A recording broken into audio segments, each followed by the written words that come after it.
آلیا با گذشته تلخش روبرو میشه و درست وقتی که آسیب پذیره به فاحشگی متهم میشه. درود، دیبا نوروز نشاط هستم. به قسمت 20 سریال شهر دور خوش اومدین. لطفاً کانال رو سابسکرایب کن که ما رو گم نکنی. آلیا سکوت کرده و صداقت داره تحقیرش میکنه که تا حالا مثل بلبل حرف میزدی. حالا هیچی نمیگی؟ جهان میپرسه آلیا این زن کیه؟ زن میگه من مادر آلیا هستم. آلیا میخواد مادرش رو بیرون کنه و اون میگه باشه میرم، ولی بگو تو چطور تونستی که این زن بددهن و مادر شوهر خودت بکنی؟ صداقت با فیکو مادر آلیا درگیر میشه و میگه معلومه که این زن چی کار است. ژن اینا همینه، همشون همینطورین.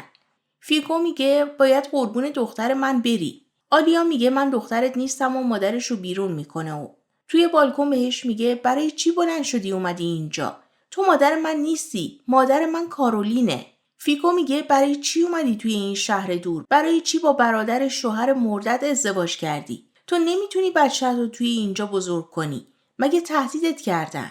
آلیا میگه برای چی اومدی اینجا؟ چون که ثروت آلبوره ها رو فهمیدی بلند شدی اومدی اینجا؟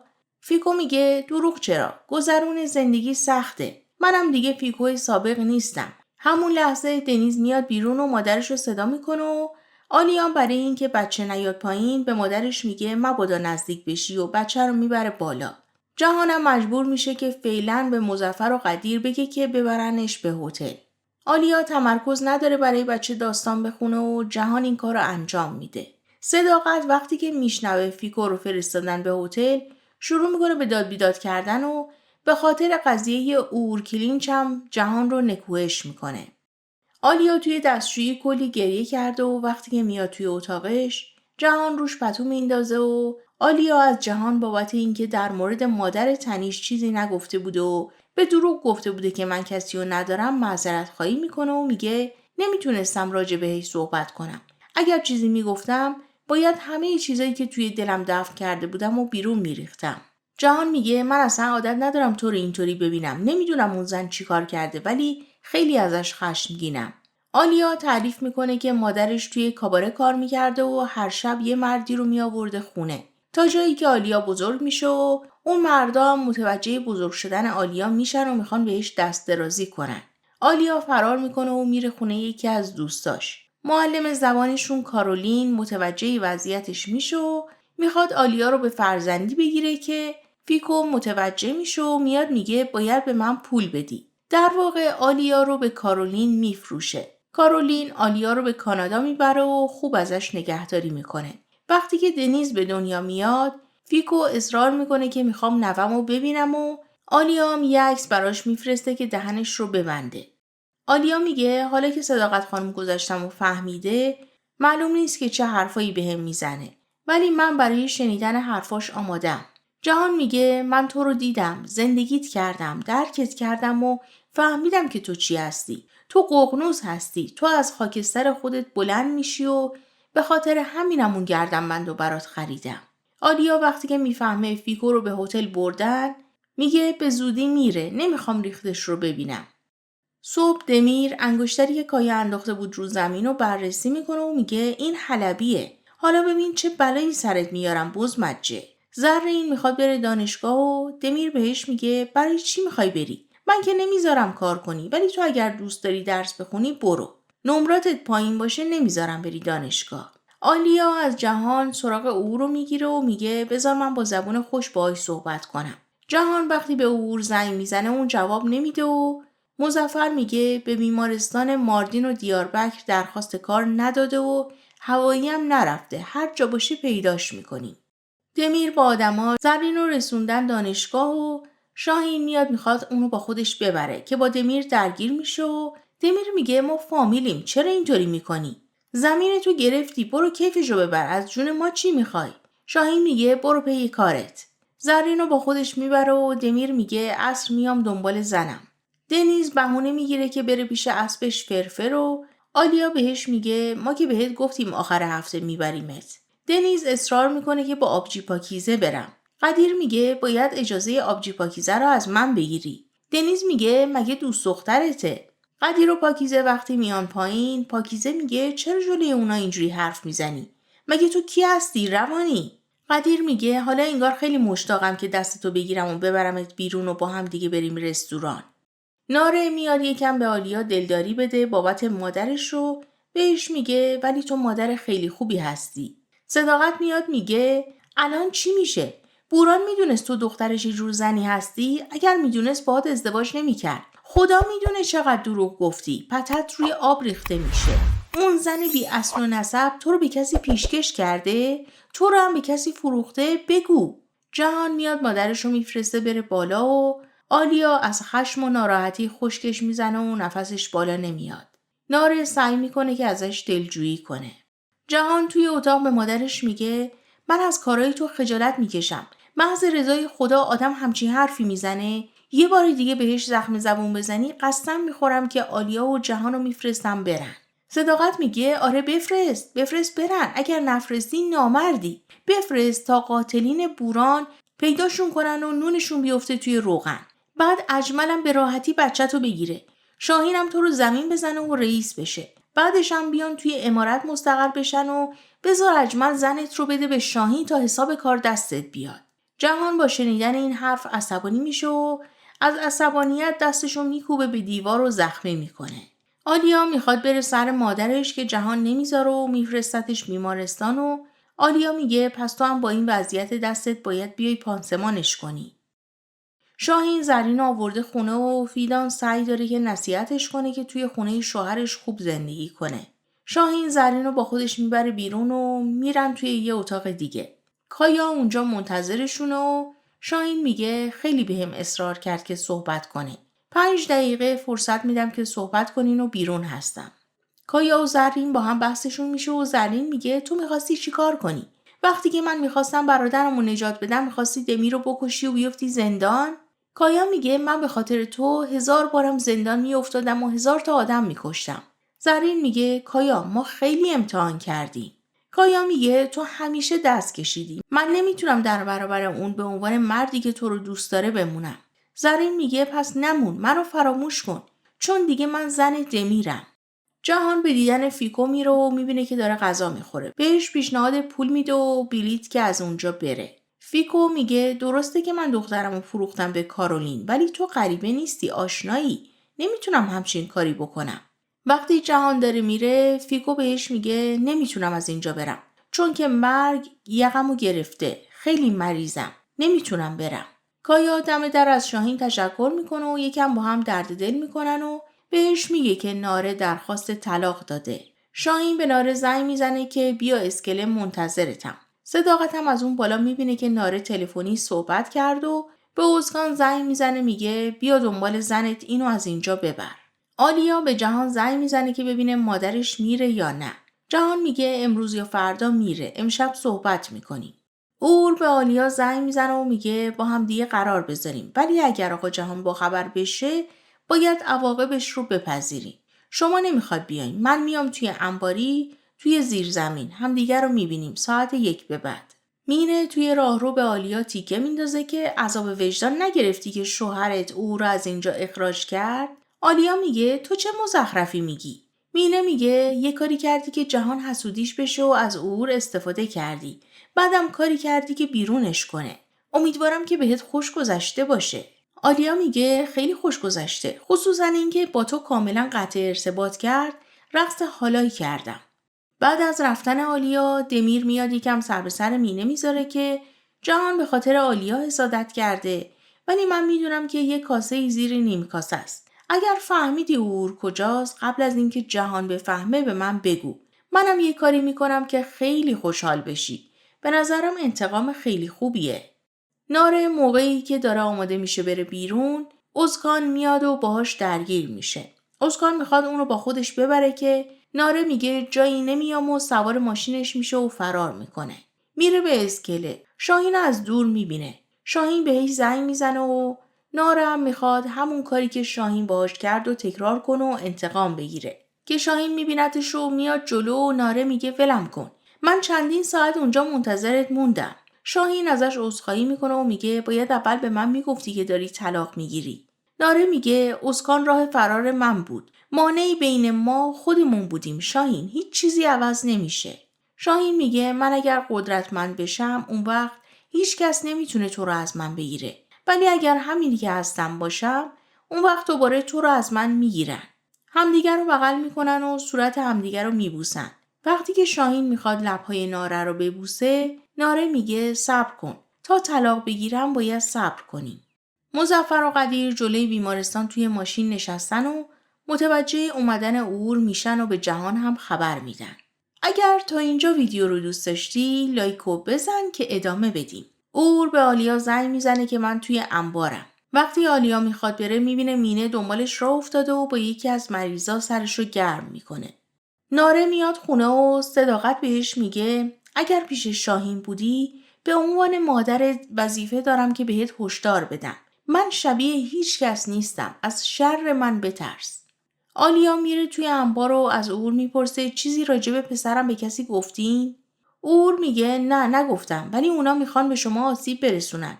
دیشب مادرم فوت شده و نتونستم توی مراسمش باشم. آلیا میگه وقتی شما چیزی رو به کسی نگین جهانم باهاتون کاری نداره. عبور میگه شما انقدر خوشخیالین فکر میکنین که با چیزایی که من میدونم راحتم میذارن؟ من یه شرط دارم میرم کانادا. تو و دنیزم با من بیان. اون وقت من به کسی چیزی نمیگم. مگه نمیخواستین توی همون بیمارستان قبلی کار کنین؟ با من بیاین. شما دکتر خیلی خوبی هستین. تا وقتی که زن جهان آلبورا باشین پسرتون همش توی خطر خواهد بود. وگرنه هر چیزی که میدونم به اجمل آلبورا میگم. 2 روز بهتون وقت میدم خوب فکراتون رو بکنین. وقتی از انبار میره بیرون جهان و مظفر و قدیر دنبالش میکنن و عبور سوار تاکسی میشه و فرار میکنه. آلیا و جهان میان خونه و جهان میخواد بدونه که عبور هدفش چی بوده و چی گفته. آلیا میگه بهت میگم ولی آروم باش. اون هر کاری میکنه به خاطر نفرتیه که از تو داره. بهم گفت که با من نیای کانادا به اجمل میگم. جهان عصبانی میشه و میگه من به حساب اون شغال میرسم. متوجهی که چی ازت میخواد و با چی داره تهدیدت میکنه به خودت بیا. هدف اون به دست آوردن توئه برای همینم تهدیدت کرده. این مسئله دیگه بین من و اون شغاله. تو دخالت نمی‌کنی. آلیا راجب مادرش سوال میکنه و جهان با مقدمه چینی میگه گفته که نمیرم. گفته مریضم. آلیا باور نمیکنه و میگه اون همیشه دروغ میگه و خودشو دست بالا میگیره. جهان میگه تو هیچ خاطری ازش نداری که بگم اونو به یاد بیار و آروم شو. آلیا میگه نه من هیچ خاطره‌ای با اون ندارم. من با بوران شروع به خاطره سازی کردم که الان خاطرات اونم دفن کردم و فقط با پسرم خاطره دارم. جهان میگه پس من چی؟ ولی خودشو جمع و جور میکنه و میگه نمیدونم من میتونم حالتو خوب بکنم یا نه. ولی حداقل برای جهان میتونم اون فضای گرم خانوادگی رو درست کنم و در حسرتش نمونه. صبح جهان آلیا رو میبره دم هتل فیکو. آلیا میره داخل و میگه دیگه اون دختر 5 ساله جلوت نیست که انقدر ساده‌لوح باشم و حرفاتو باور کنم. بگو چته؟ خیلی کنجکاوم که بدونم چه مشکلی داری. فیکو سکوت میکنه و آلیا میگه من میدونم تو هیچ مشکلی نداری. به خاطر همینم نمیتونی چیزی سرهم کنی. فیکو میگه درسته من برات مادری نکردم. نتونستم یه پدر بذارم جلوت. وقتی التماسم میکردی که نرو سر اون میزا رفتم سر میز اون مردان نشستم و نفسای کثیفشون رو توی حلقومم کردم. تو رو به کارولین فروختم. همه این کارا رو کردم ولی هیچ وقت بهت دروغ نگفتم دختر عزیزم. آلیا عصبانی میشه و میگه من دخترت نیستم تو هم مادرم نیستی. کارولین مادرمه. فیکو میگه خوبه دیگه یه مادر بهت ارمغان دادم که بتونی دوستش داشته باشی و باهاش رفتی خارج. باهوشم بودی درس خوندی دکتر شدی. پیش من بودی هیچ چیزی نمیشدی. من تو رو نجات دادم. آلیا میگه تو منو مثل یه شیء و کالا فروختی. فیکو میگه تو از من متنفری. برای اینکه پسر دستو متنفر نشه این کارو کردم. بلیتو بر میداره و بعد از رفتن آلیا سعی میکنه که خودشو جمع و جور کنه اما میفته روی زمین. جهان آلیا رو میرسونه بیمارستان و بعدش مینه رو میبینه. مینه بهش تیکه میندازه که خوب منو بیرون نکردی. جهان محلش نمیذاره و مینه جریان حرفای دمی رو بهش میگه. شاهین وقتی میره ملاقات پدرش و خالص میبینه که دمیرم اونجاست و عصبانی میشه. اونا باز میخوان یه کاری بکنن که شاهین با دمیر کار کنه ولی شاهین میگه حتی اگر جهان رو زمین بزنم شما اجازه ندارین از زمینای ما جنس رد کنین. اینو بدونین. فیکو رو میبرن بیمارستانی که آلیا هست و آلیا توی راهرو میبینتش و از دکترش جویا میشه که حالش چطوره. دکتر میگه سرطان ریه سطح سوم داره. به غدد لنفاوی هم متاستاز داده. دنیز چند تا هویج برداشته که برای فرفر اسبش ببره و به مادرش زنگ میزنه و وقتی جواب نمیده به جهان زنگ میزنه و اونم میگه بعدن میریم. ندیم برای جهان خبر میاره که طایفه ها با شاهین جلسه گذاشتن. شاهین با طایفه ها جلسه گذاشته و بهشون میگه اگر جهان 35% میگیره برای رد کردن جنساتون، من 15% میگیرم. ولی اجازه ی حمل مواد مخدر و سلاح سنگین ندارین. اونا هم راضی هستن و میگن اگر اینطوری باشه همه طایفه ها میان سمت تو. فیکو رو میبرن بخش و جهانم میره ببینه که آلیا چرا جواب نداده. آلیا بهش میگه اون زن اینجاست. وقتی میرن دیدنش، فیکو یکم راجع به ظاهر جهان شوخی میکنه و آلیا بهش میگه تو هنوز نمیدونی کجا باید چه حرفی بزنی. فیکو میگه چیکار کنم؟ کفن سفارش بدم؟ تابوتمو انتخاب کنم؟ آلیا میگه نیاز نیست این حرفا رو بزنی. اینجا دکترای خوبی داره، منم رسیدگی میکنم و خوب میشی و از اینجا میری. صداقت به جهان زنگ میزنه و نمیتونه صحبت کنه و از حال میره. ناره گوشیو میگیره و میگه هر جا دنبال جهان گشتیم نیستش. آلیا و جهان با حال بعد میرن خونه و آلیا همه جا رو دنبال بچه میگرده. اومو با گریه جریان سبزیجات و وسایلی که آورده بودن اونجا رو تعریف میکنه. صداقت و کایا میگن نکنه اجمل نومونو دزدیده. آلیا تمام پشت بومو داره میگرده و وقتی جهانو میبینه از ناراحتی جهانو بغل میکنه. مینه میره با مادر آلیا آشنایی میده و یکم باهاش گپ میزنه و وقتی فیکو راجع به پیدا شدن دنیز سوال میکنه، مینه میگه ممکنه دزدیده باشنش و تمام جریان خصومت‌های خانواده ها رو براش تعریف میکنه. فیکو یادش میاد که 5 سال پیش که بازم پیش یه مردی بوده، داشته عکس آلیا و شوهرش و بچهش رو نگاه میکرده. همه خانواده جهان میرن دم خونه شاهین و جهان به مادرش میگه قضیه رو لو نده، ممکنه که اجمل هنوز قضیه بوران رو ندونه. وقتی میرن داخل، فیدان فکر میکنه که به خاطر قضیه زمینای شاهین اومدن و با صداقت درگیر میشن. جهان قضیه گم شدن دنیز رو عنوان میکنه و اینکه نکنه اجمل این کارو کرده باشه. فیدان میگه هر اتفاقی میفته شما از چشم اجمل میبینی. نیم وجبی شما رو میخواد چیکار؟ شما نمیتونین از یه بچه مراقبت کنی. مظفر زنگ میزنه به جهان و میگه اور اومده سر قبر مادرش رو داره دعا میخونه. جهان میگه باشه، بذارین دعاش تموم بشه بعد بگیرین ببرینش. به نارو و آلیا میگه شما برین اطراف خونه رو بگردین و وقت تلف نکنین. صداقت به جهان میگه این یارو چه حرف بزنه چه نزنه نمیتونه زنده بمونه. شنیدی جهان؟ مظفر و قدیر میرن سر قبر مادر او رو میگیرنش. شاهین به پدرش زنگ میزنه که ببینه ارتباطی با دزدیده شدن دنیز داره یا نه. اجمل میگه مرتی که من با بچه چی کار دارم آخه؟ نارو و آلیا دارن اطرافو میگردن که شاهین به ناره زنگ میزنه و میگه با بابام صحبت کردم و ارتباطی با این قضیه نداره. او رو بردن توی غار مخصوصشون و جهان و کایام رفتن بالا سرش. اور قسم میخوره که به کسی چیزی نگفته. جهان میگه مگه تو زن منو تهدید نکردی؟ حرف بزن. اور میگه برای اینکه بیاد کانادا همچین تهدیدی کردم. جهان عصبانی میشه و میگه چه دل و جرأتی هم داره. به سمتش اسلحه میگیره و تیر هوایی میزنه. اور میگه من فقط میخواستم ازشون محافظت کنم. بهت قول میدم دیگه منو جایی نمیبینی، میرم کانادا. جهان اسلحه رو میچسبونه به صورت او و میگه سردی این اسلحه یادت بمونه. وقتی داره میره بیرون به آدماش میگه اول بچه رو پیدا کنم بعد میام خارش این یارو رو میگیرم. آلیا و جهان وقتی دوباره اتاق بچه رو میگردن یه هویج پیدا میکنن و میان از عموم میپرسن. اونم میگه ماشین مواد غذایی داخل عمارت نیومده. پیگیر میشن که برن ببینن بچه توی ماشین مواد غذایی نباشه. وقتی آلیا میره داخل ماشین، عروسک دنیز رو پیدا میکنه. همراه اونا میرن انبار رو بگردن که نکنه اونجا باشه. وقتی پیداش نمیکنن، تصمیم میگیرن که اطراف رو بگردن. فیکو اومده توی راهرو ببینه از بچه خبری شد یا نه و از مینه یه قهوه میخواد. مینه وقتی میخواد قهوه رو به فیکو بده، سرش گیج میره و فیکو میگه نکنه حامله باشی. دنیز با هویجا اومده لب رودخونه و میگه فرفرم که نیست، مامانم هم که نیست، خیلی دلم برای مامانم تنگ شده. اکیپ جهان و آلیا اطرافو میگردن و از اون بالا دنیز رو میبینن و صداش میکنن. دنیز هم میبینتشون ولی پای سر میخوره و میفته توی رودخونه. جهان و کایا میپرن توی رودخونه که برن بگیرنش و جهان یاد اولین دیدارش با دنیز میفته. آلیا میخواد بره توی رودخونه که جلوشو میگیرن و صداقت بغلش میکنه و با هم دیگه شروع میکنن به گریه کردن و ناراحتی.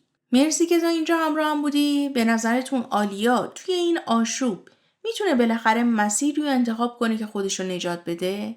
تا ویدیوی بعدی، خدا نگهدار.